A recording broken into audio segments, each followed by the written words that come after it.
係坐住嘅。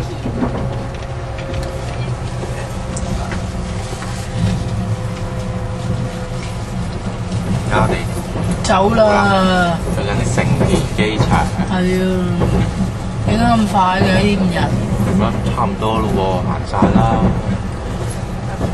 原宿行咗3日，但係變咗要行得好急咯，連續2日啫嘛，2次添就唔係2日，池袋行咗3日， 1日半1次半，就到車站啦。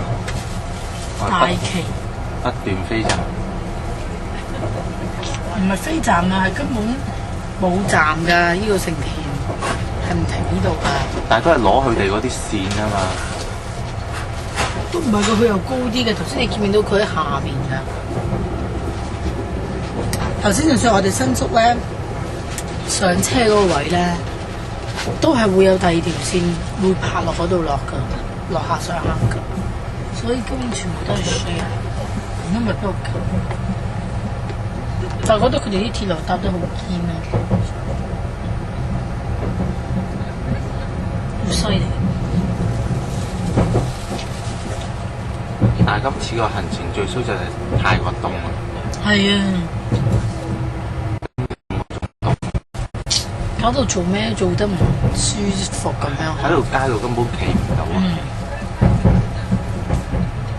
奇景揸邊個相機都震晒冰咗啦隻手，了解唔到當地嘅風土民情啦。了解唔到啦。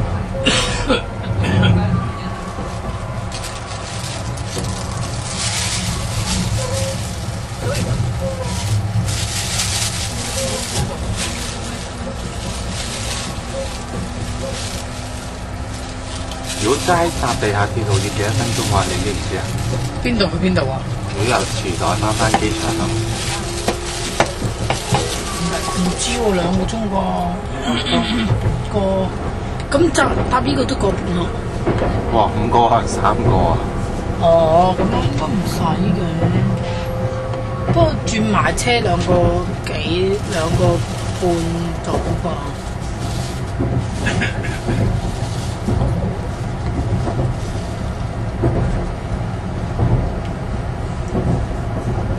但唔得啦，咁樣上上落落法唔掂啦，我拖住咁多嘢。